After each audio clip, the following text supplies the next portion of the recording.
नमस्कार, grand news में आपका स्वागत है। मैं हूं शाहीन। ग्रैंड न्यूज की खबरों से पहले आइए नजर डालते हैं आज की हेडलाइंस पर। डायरिया की जांच के लिए 9 सदस्यीय टीम को किया गया गठित। मंगलवार को संक्रमित क्षेत्रों में की गई जांच। थाना प्रभारियों की हुई क्राइम मीटिंग। सीएसपी ने पेंडिंग मामलों को तुरंत निराकरण करने का दिया आदेश। भिलाई के कल्याण महाविद्यालय में एल्यूमिनाई मीट का हुआ आयोजन। पुरानी यादों के साथ पुराने दोस्तों ने जमकर थिरका।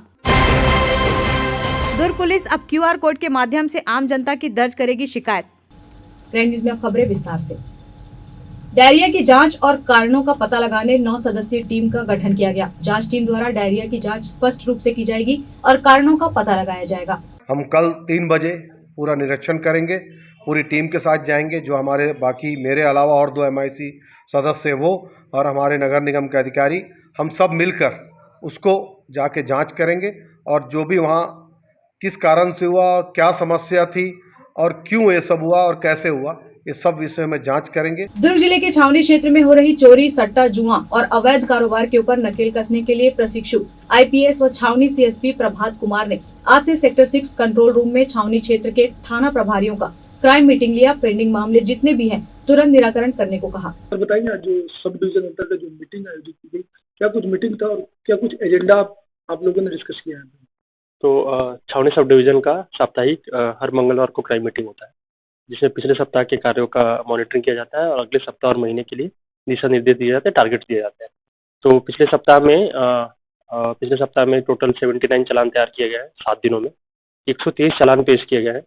90 शिकायत का भी, जो ऊपर के कार्यालयों से शिकायत आती है, जिसे हम सदरी शिकायत बोलते हैं, तो 90 शिकायतों का भी निकाल किया गया है और 40 वारंटी गिरफ्तार किया गया है।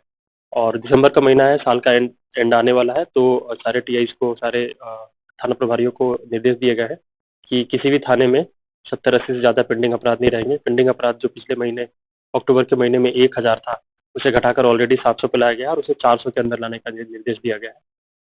चालान तैयार और चालान पेश दोनों, चालान तैयार को बढ़ाने के लिए बोला गया, चालान पेश को भी बढ़ाने के निर्देश दिए गए। दुर्ग जिले के भिलाई में संचालित कल्याण महाविद्यालय में एल्यूमिनाई मीट का आयोजन किया गया। इस कार्यक्रम में कॉलेज के पूर्व छात्र कई सालों बाद एक दूसरे से मिले। सालों बाद अपने दोस्तों को पाकर वो एक दूसरे के गले लग गए। इसमें कई पुराने छात्र ऐसे भी थे जो IPS, डॉक्टर, राजनेता और बड़े पदों पर आसीन हैं, लेकिन अपने बैचमेट को पाकर वो भी पुराने छात्र बन गए और एक दूसरे से गले लग गए। इसके बाद एक दूसरे ने उनकी उपलब्धियों के बारे में जाना और फिल्मी सॉन्ग में जमकर थिरके। सतरंगी छटाई बिखेरता कल्याण महाविद्यालय का खूबसूरत मंच उन छात्रों से भरा हुआ था जो खुद अपने आप को छात्र महसूस कर रहे थे, लेकिन असल में वे देश के जिम्मेदार पदों पर आसीन हैं। उन्होंने अपने ओहदे, रैंक और पावर को भुलाकर एल्यूमिनी मीट में ऐसे एंजॉय किया जैसे कॉलेज के स्टूडेंट्स करते हैं। साथ नाचे, सेल्फी जोन में सेल्फी खिंचवाई, हंसी ठहाके लगाए, एक दूसरे के साथ कॉलेज के समय वाले मजाक किए। इस कार्यक्रम के अध्यक्ष अनिल मिश्रा और पूर्व अध्यक्ष योगेश गुप्ता ने बताया कि कल्याण कॉलेज में उनका यह 3रा कार्यक्रम है। इससे पहले भी 2 बार वो कार्यक्रम आयोजित करा चुके हैं।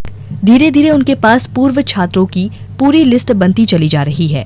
कल्याण कॉलेज से पास आउट छात्र राजनेता से लेकर बॉर्डर की कमान संभालने वाले और राज्य में सुरक्षा की जिम्मेदारी संभालने बड़े रैंक के अधिकारी तक है। बहुत ही खुशी का पल है और वापस पुराने दोस्तों के बीच में आकर बहुत अच्छा महसूस कर रहा हूँ। कॉलेज में आना है तो कॉलेज के उन पुराने दिनों को याद करने के लिए कॉलेज की वेशभूषा जरूरी थी। 32 साल बाद वापस आ सका हूँ कॉलेज में। इस बीच में जब भी रायपुर आता था, भिलाई जरूर आता रहा हूँ और हमेशा हसरत रहती थी, चाहत रहती थी कि कल्याण कॉलेज आ सकूं, लेकिन संयोग ऐसा कुछ बन नहीं पाता था। और कल जब मैं करीब 32 साल बाद आया तो जैसे बछरू दिन भर घूमने के बाद अपन माँ के पास आते शाम के, ऐसे लगे। देखिए, ऐसा है, ये शुरुआत मैंने और योगेश ने 2019 में की थी। इसका बेस हमने रख दिया था। आज ये हमने सेकंड टाइम फिर किया है और हमारी एक सोच है, हम चाह रहे हैं कि अपने कॉलेज का ये फंक्शन हर साल हो। इस समय सब डिजिटल हो चुका है। बैंकिंग से लेकर हर चीज ऑनलाइन हो रही है। इसी कड़ी में जब हर चीज डिजिटल हो रही है तो फिर राज्य की पुलिस सेवा कैसे पीछे रह सकती है। दुर्ग पुलिस भी डिजिटल होती जा रही है। अब थाने में पहुंचने वाले शिकायतकर्ता भी डिजिटल माध्यम से शिकायत कर पाएंगे। यदि आप किसी थाने में शिकायत करने जाए तो अब आपको थाने के चक्कर लगाने और पुलिस डेस्क में जाने की जरूरत नहीं होगी।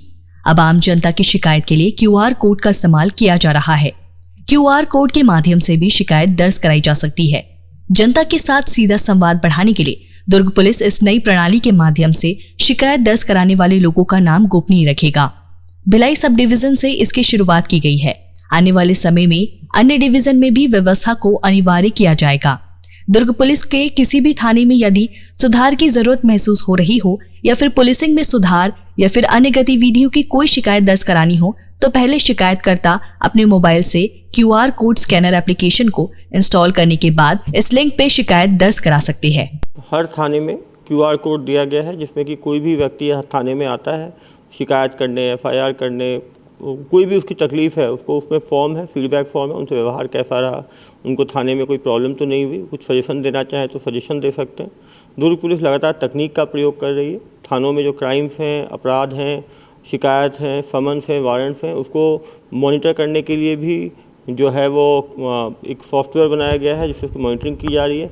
हर चीज़ को टाइम बाउंड किया जा रहा है कि मारपीट की शिकायत है तो 2 हफ्ते के अंदर चार्जशीट किया जाएगा, यदि प्रॉपर्टी ऑफेंस है तो सबके लिए टाइम ड्यूरेशन दिया गया है।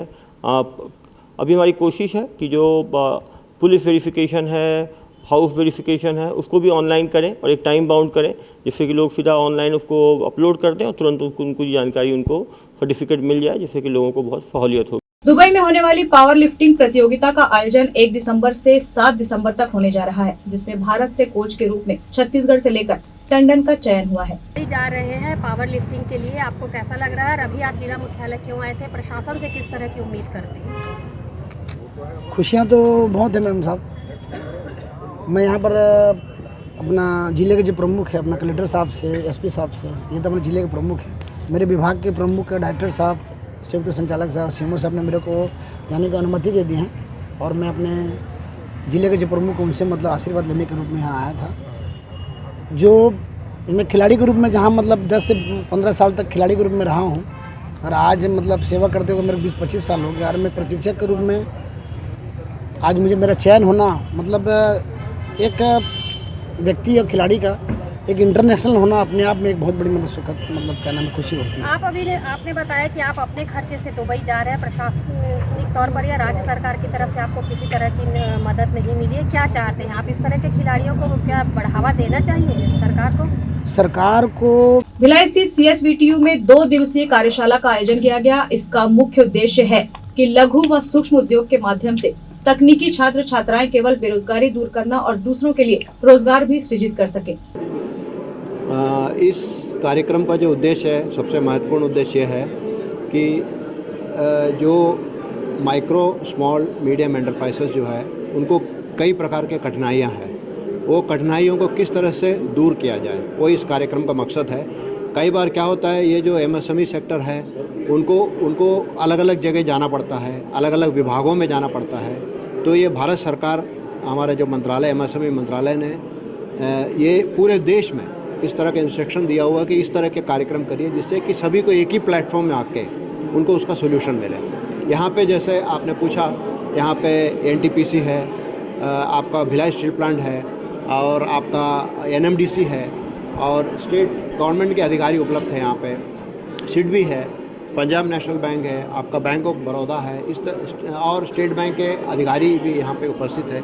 इस तरह के बहुत सारे बैंकर्स और PSUs, CPSUs यहाँ पे उपलब्ध है और उनको जो MSME सेक्टर को जो भी दिक्कतें हैं ऑन द स्पॉट यहाँ पे हम सॉल्यूशन देने का कोशिश कर रहे हैं। इसके अलावा मैं ये भी जोड़ना चाहूँगा कि हमारा जो रजिस्ट्रेशन प्रोसेस है, जो जिसको हम उद्यम रजिस्ट्रेशन करते हैं, UR उद्यम रजिस्ट्रेशन का भी हमने ऑन द स्पॉट यहाँ पे काउंटर रखा हुआ है। जिनको भी जो दुविधा है वो वहाँ पे जाके क्लियर कर सकते हैं। स्टेट गवर्नमेंट अधिकारी से कोई दिक्कत है वो वहाँ पे कर सकते हैं। इसके अलावा हमने ये किया है कि GEM गवर्नमेंट ई-मार्केटिंग उसके अधिकारी हमारे यहाँ पे एक स्टॉल पर है, तो हमारे जो MSME सेक्टर के जो उद्योगपति है उनके और रिप्रेजेंटेटिव है, वहाँ पे जाके उस चीज़ को देख के वहाँ पे ऑनलाइन स्वयं GEM में रजिस्ट्रेशन करने में हम उनको मदद कर रहे हैं। और एक बात और आपको कहना चाहूँगा, आज और कल इस कार्यक्रम में अलग अलग विभाग के टेक्निकल सेशन भी रखे हुए हैं। उस टेक्निकल सेशन में हम उनके जितने जो दिक्कत है या कठिनाई है वहीं टेक्निकल सेशन के दौरान ही हम उसका निराकरण करेंगे, ये भी हमारा किया हुआ है। MSME जो है पूरे देश के अंदर में जितनी इंडस्ट्रीज़ हैं, छोटी हो गई, स्मॉल हो गया, माइक्रो हो गया, ये सारी चीज़ों को सपोर्ट करती हैं, बढ़ाती हैं। इंजीनियरिंग इंस्टीट्यूट्स जो हैं उसमें इसके स्टूडेंट्स जो हैं इनको स्टार्टअप करने के लिए क्या क्या अपॉर्चुनिटी है, कैसे एम्प्लॉयबिलिटी बढ़ सकती है, कैसे स्किल बढ़ा सकते हैं, कैसे फाइनेंस होता है, ये सारी चीज़ों की एक साथ जानकारियाँ और मदद करने के लिए भविष्य में किस टाइप का प्लेटफॉर्म बन रहा है, ये बहुत बड़ा अवसर है विश्वविद्यालय के लिए कि यहाँ के विद्यार्थियों को स्टार्टअप से लेकर के इनोवेशन से लेकर के उनकी इंडस्ट्री डालने के लिए इस विश्वविद्यालय में एक बड़ा प्लेटफॉर्म एमएसएमई के साथ सहयोग से मिल रहा है, जिसमें हम इनके आत्मनिर्भर भारत का जो सपना है, सारी चीज़ें यहीं बने, छोटी सी छोटी चीज़ें यहीं बने, और बहुत सारी ऐसी चीज़ें हैं अभी भी हमारे पास 40% जिसको हमारे विद्यार्थियों के द्वारा आत्मनिर्भर भारत के तहत, स्टार्टअप के तहत हम बना सकते हैं। और इतना बड़ा अवसर है कि हमारे विश्वविद्यालय और छत्तीसगढ़ के जितने तकनीकी के विद्यार्थी हैं इनके लिए आगे बढ़ने का, आत्मनिर्भर बनने का बहुत अच्छा अवसर है, जिसके लिए जितनी जानकारियाँ, जितनी सहयोग है सब किस्म की, वो यहाँ पे अवेलेबल है। अंजोरा स्थित दाऊ वासुदेव चंद्राकर कामधेनु विश्वविद्यालय के कर्मचारी संघ अपनी 7 सूत्री मांगों को लेकर अनिश्चितकालीन काम बंद एवं हड़ताल के साथ 24 नवंबर से अनिश्चितकालीन आमरण अनशन पर बैठे हैं, जिसे लेकर कॉलेज प्रबंधन व कर्मचारी संघ के बीच चर्चा हुई, पर सहमति बनती नहीं दिख रही है। हमारा जो हड़ताल है 7 सूत्री मांगों को लेकर है, 22 तारीख से था और 24 तारीख को आमरण अनशन था, और हमको शासन प्रशासन ने धोखा देके अनशन को तोड़वा दिया।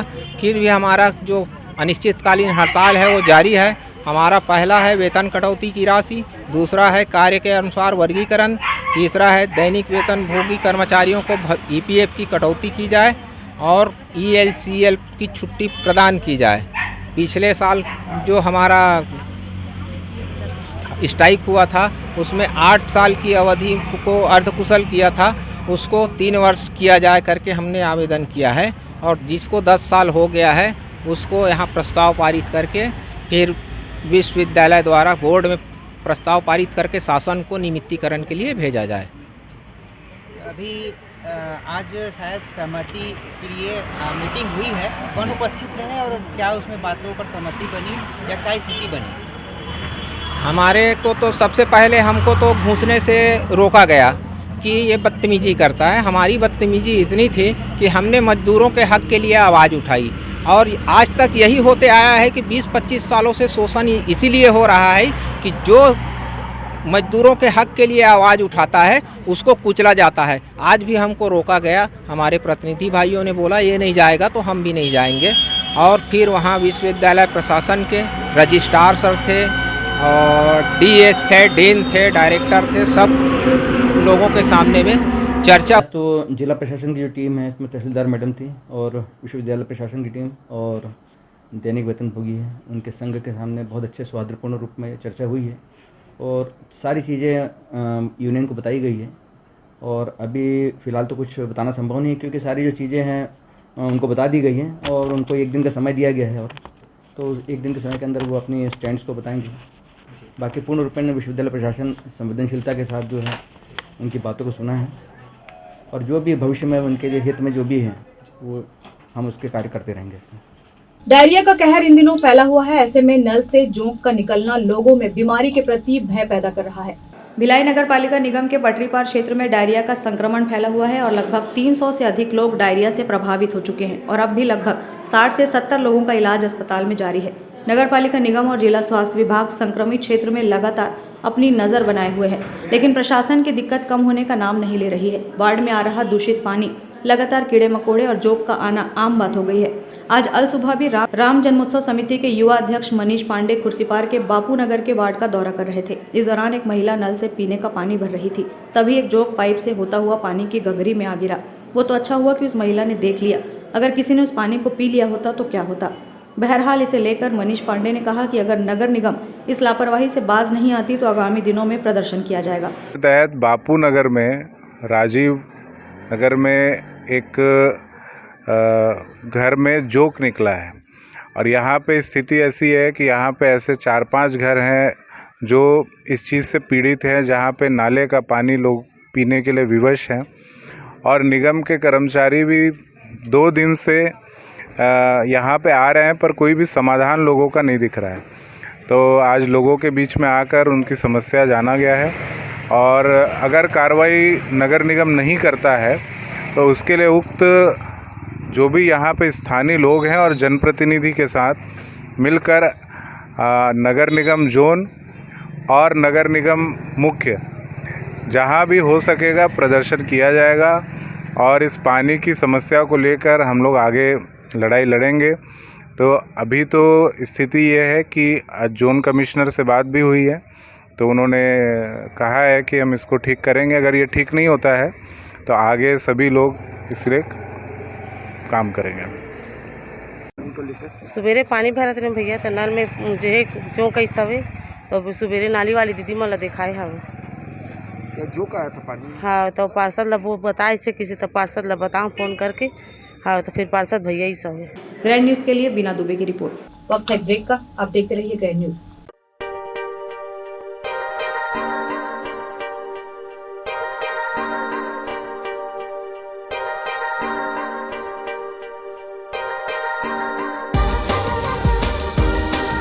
Relationships are forever. Out of all loved ones, your children are most precious. One of our biggest dreams is to give our children's marriage the top in luxury and facility.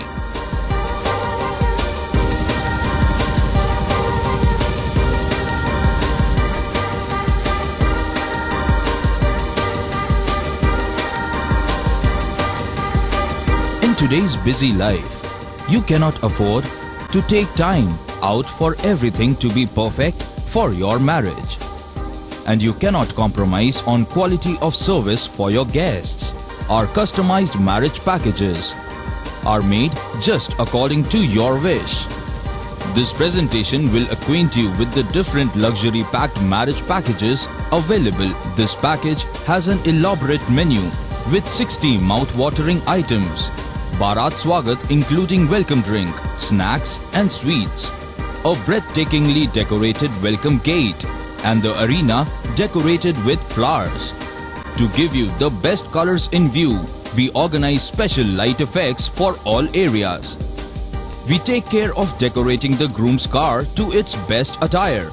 An exclusive DJ beats for extreme fun and valet parking to make your guests feel like an emperor. Our exclusive add-ons give you unlimited freedom to customize your ceremony to its best.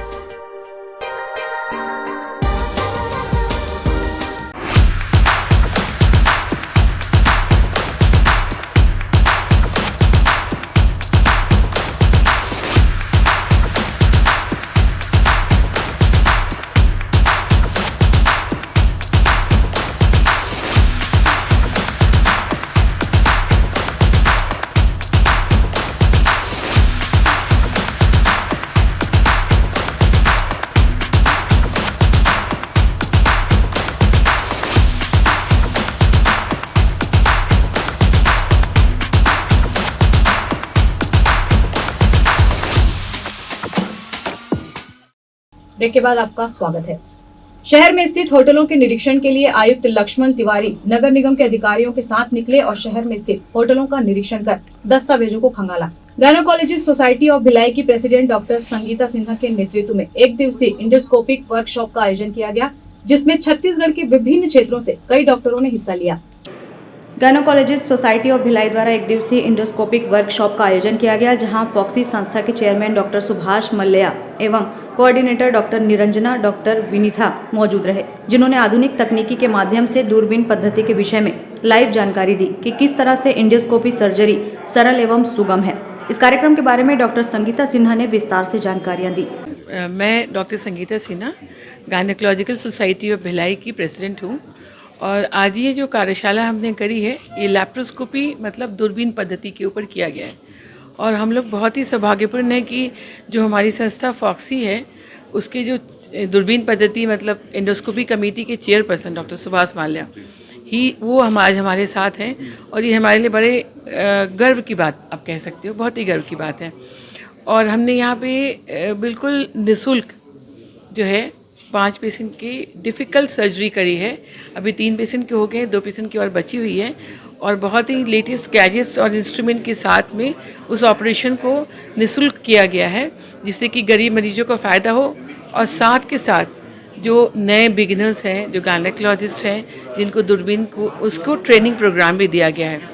तो मैं पूरे अंचल और यहाँ पे सारे अंचल के काफ़ी सीनियर गायनेकोलॉजिस्ट भी अवेलेबल हैं। तो मैं तहे दिल से अपने सारे गायनिक को, डॉक्टर सुभाष माल्या, डॉक्टर निरंजना जो कि चेन्नई से आई हैं, उन सबों को काफ़ी तहे दिल से धन्यवाद करना चाहती हूँ, और ग्रैंड न्यूज़ को बहुत धन्यवाद करना चाहती हूँ जो कि इसको कवर कर रहे हैं। Thank you. हाँ, अभी काफ़ी चेंज आ गया, अभी नए नए इंस्ट्रूमेंट्स आ गए हैं जिसमें पेशेंट का ब्लीडिंग भी ज़्यादा है, ब्लीडिंग कम है, और पेशेंट का टिश्यू रिएक्शन भी कम होता है। और लैप्रोस्कोपी, एंडोस्कोपी सर्जरी करना ओपन सर्जरी से फार बेटर है। इसमें पेशेंट का मॉर्बिडिटी कम रहता है, और पेशेंट को बाद में से पोस्ट ऑप रहता है ना, जैसे अगर अपन ओपन सर्जरी कर रहे हैं तो पेशेंट को ठीक होने में थोड़ा सा अपने वापस काम पे आने में टाइम लगता है। With endoscopy surgery next day discharge रहता है, या 1-2 दिन किसी पेशेंट को लगते हैं, एंड बैक टू वर्क फिर वो ज़्यादा, मॉर्बिडिटी कम है, पेशेंट का कंप्लायंस अच्छा है। तो आजकल एंडोस्कोपी में हम लोग ज़्यादा ध्यान दे रहे हैं। आज के वर्कशॉप के बारे में बताइए, कितना अलग है?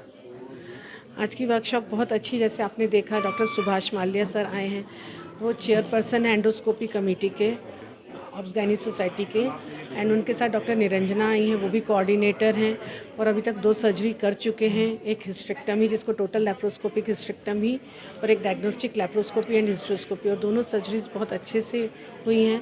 और अब डॉक्टर सुभाष माल्या के सर के में और क्या बोलेंगे, is such a great surgeon.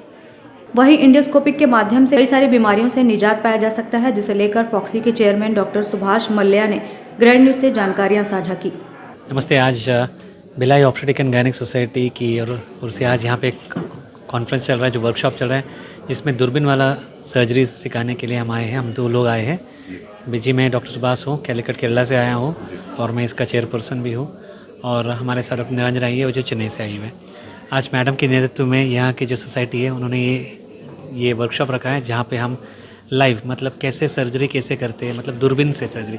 दूरबीन की जो एडवांटेज है कि जैसे कि हम चीर फाड़ के करते हैं, तो हमको 5 दिन अस्पताल में, 5 या 6 दिन अस्पताल में रहने हैं, उससे मुश्किल उससे जो मुश्किलें हैं वो बढ़ जाती है। इसमें कैसे बिना पेट चीर फाड़ के ही सीधा दूरबीन में डाल के सर्जरी जो करते हैं, इसमें पेशेंट जल्दी वापस भी घर जा सकता है। उसका मतलब रिकवरी फेज भी बहुत कम है, और पैसा ऑलमोस्ट अभी तो पैसा बहुत ज़्यादा था, अभी तो कम होते हैं, ऑलमोस्ट सेम। तो इसके लिए हम बच्चों को सिखाने के लिए, और यहाँ के जो नई टेक्नोलॉजी है वो सिखाने के लिए हम आए हैं। और मैं शुक्रगुजार हूँ मैडम जी की कि मैडम ने आज ये मीटिंग अरेंज किया, और इतने सारे डॉक्टरों को भिलाई से, बिलासपुर से, रायपुर की सबसे बड़े 2-3 डॉक्टर, सीनियर डॉक्टर्स भी आए हुए हैं। तो बहुत खुशी के माहौल है कि इतने सारे लोग आए हैं सीखने के लिए, आज भी इतने एडवांस सीखने के लिए। और पूरे भिलाई सोसाइटी को हमारी फॉक्सी की ओर से हम हार्दिक अभिनंदन करते हैं कि आपने ये अरेंज किया।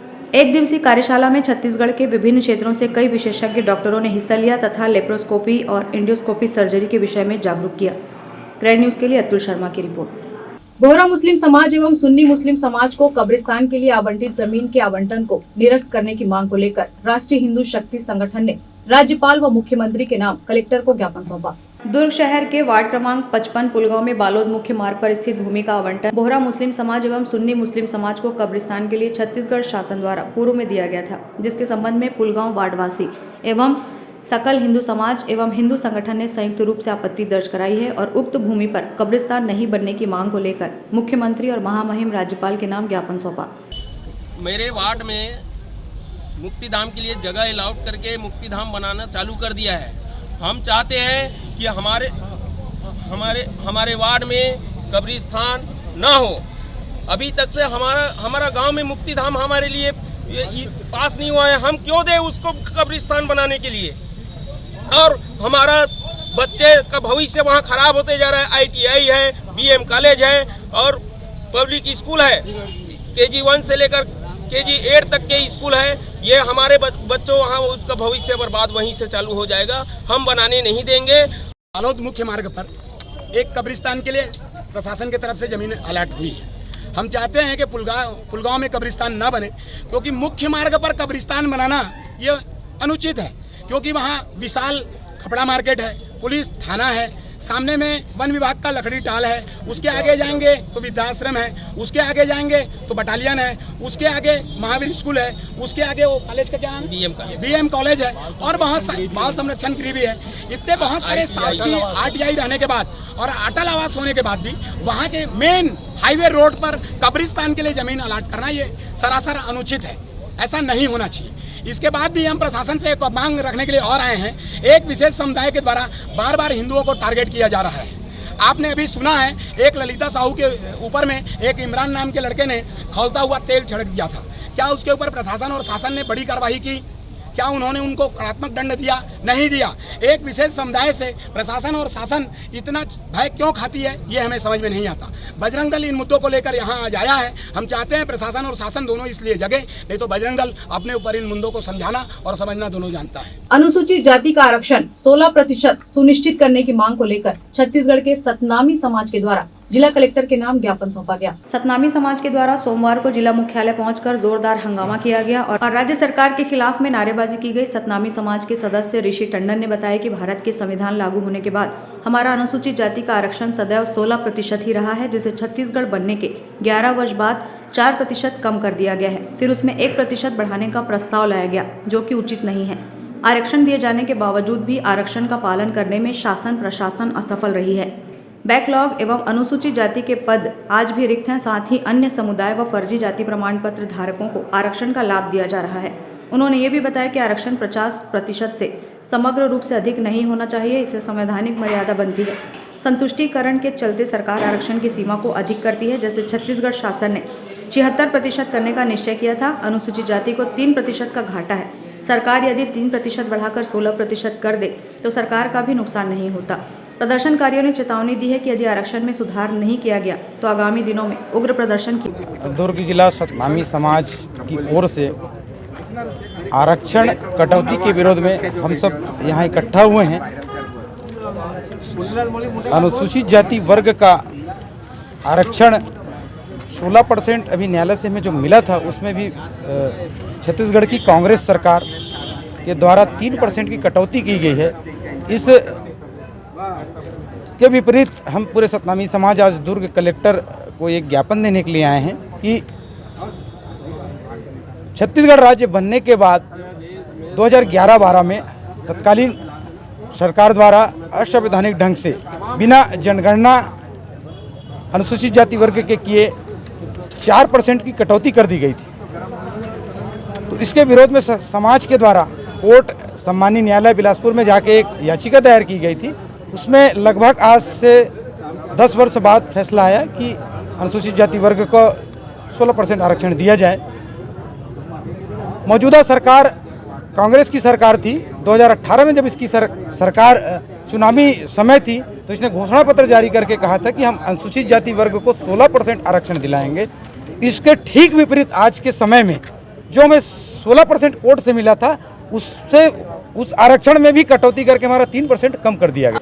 ग्राम पंचायत पंचदेवरी की शासकीय भूमि खसरा नंबर 164 के टुकड़े पर गौठान निर्माण के लिए अतिक्रमण हटाने का आदेश कलेक्टर द्वारा दिए जाने के बाद 2 बार अनुविभागीय अधिकारी धमधा द्वारा अतिक्रमण हटाने नायब तहसीलदार अहिवारा को कार्यपालिक मजिस्ट्रेट नियुक्त कर भेजा गया। देवरी से आए हवन वहाँ गौठान संबंध में अध्यक्ष मैडम के ससुर जी पट्टल फर्जी पेश करे रही से वो 3 साल तक चली से न्यायालय में और खारिज हो बाद में अभी भी मैडम सामने में खड़ा हो जाते और बोलते कि ये जगह में खाली नहीं होने देवा वैसे करके।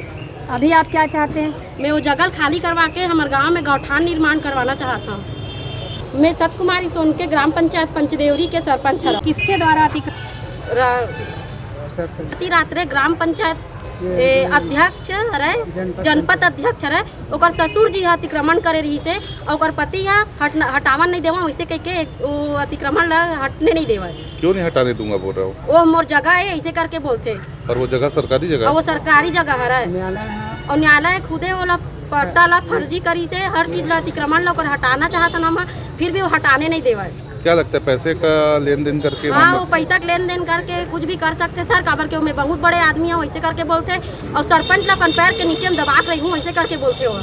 जो अतिक्रमण है वो महेश रात्रि नाम के व्यक्ति का है और उसके लिए पंचायत अधिनियम की धारा 56 के तहत उन्होंने प्रस्ताव किया है, जिसमें मजिस्ट्रेट के रूप में हमारे नायब तहसीलदार गए थे, लेकिन उस दिवस विवाद होने के नाम से और महिला बल नहीं होने के नाम से वो अतिक्रमण नहीं हटाया जा सका। उसको तत्काल हम अतिक्रमण मैं विजय सिंह एसडीएम। छत्तीसगढ़ का दुर्ग जिला स्वास्थ्य सुविधाओं के नाम पर इन दिनों सबसे अव्वल माना जा रहा है, क्योंकि यहाँ की स्वास्थ्य सुविधाएं बेहतर से बेहतर होती जा रही है। तो वहीं कई मामलों में दुर्ग जिले की हेल्थ रेटिंग भी सुधर रही है। इसी कड़ी में पूरे छत्तीसगढ़ में सबसे सुरक्षित प्रसव कराने में दुर्ग जिला प्रदेश में सबसे अग्रणी है। इसके लिए हमारी पूरी टीम है, उसको साधुवाद देना चाहता हूँ कि हमारी पूरी टीम का यह प्रयास रहा है कि हम अपने पूरे ज़िले में सुरक्षित प्रसव करवा रहे हैं। हम जैसे ही गर्भवती माता आती है उसके 9 महीने तक हम अच्छे से देखभाल करते हैं उसकी। उनको देखना पड़ता है, लेकिन हम 4 से ज़्यादा बार एएनसी मदर्स को देखते हैं। हमारे जितने भी अस्पताल हैं और सीएससी है, उसमें से एक नई सीएससी है रिसाली, वहाँ छोड़ करके सभी जगह में सिजेरियन सेक्शन के ऑपरेशंस हो रहे हैं। हमारे पास गायनेकोलॉजिस्ट भी है और हमने पीडियाट्रिशियन भी है, और हम अपने सभी लोगों से हम देखते हैं कि हम रायपुर अब बहुत कम लोगों को रिफ़र कर पाते हैं, जो बहुत सीरियस होते हैं उन्हीं को कर पाते हैं। बाकी सब जिला अस्पताल में, सुपेला अस्पताल में और सभी सीएससी में हमारे यहाँ पे सिजेरियन ऑपरेशन हो रहा है और नॉर्मल डिलीवरी सभी जगह हो रही है। हमारे यूपीएससी में भी सभी जगह में नॉर्मल डिलीवरी की सुविधा प्राप्त है। राजधानी रायपुर के तरुणेश परिवार को इंडिया क्रिकेट टीम का मैनेजर बनाया गया है। विगत दिनों बांग्लादेश दौरे के लिए बीसीसीआई की बैठक हुई थी, जिसमें सीजी अंडर 19 क्रिकेट टीम के सेलेक्टर तरुणेश परिवार को बांग्लादेश टूर के लिए इंडिया टीम का मैनेजर बनाया गया है। अंडा थाना अंतर्गत जंजगिरी गांव के खेत खलिहान में जुआरी अपनी महफिल के 2 फड़ बनाकर जुआ खेल रहे थे। सूचना मिलने पर पुलिस ने चारों तरफ से घेराबंदी की तो बड़ी संख्या में जुआरी पकड़ में आए, जिनमें 53,000 रुपए की जब्ती बनाकर कार्रवाई की गयी। सूचना पर से क्राइम ब्रांच की टीम, नगर पुलिस अधीक्षक दुर्ग एवं मुझ एसडीओपी थाना अंडा की टीम के नेतृत्व में रेड की कार्रवाई की गई। 2 अलग अलग फड़ों पर दबिश दी गई, जिसमें कुल 53,130 रुपए की जब्ती की गई है। इसमें दोनों अलग अलग फड़ों से कुल 12 आरोपियों की गिरफ्तारी की गई है, जिनके खिलाफ 13 का जुआ एक्ट के तहत कार्रवाई की जा रही है। सर, लगातार देखा जा रहा है कि इस तरह से लगातार सूचनाएं आती जुआ सट्टा की, आगे आओ किस तरह की कार्रवाई करेंगे? जहां भी सूचना आ रही है पुलिस लगातार कार्रवाई कर रही है और यह कार्रवाई लगातार जारी रहेगी। लैंड न्यूज़ की खबरों में फिलहाल इतना ही। अब इजाजत दीजिए, नमस्कार।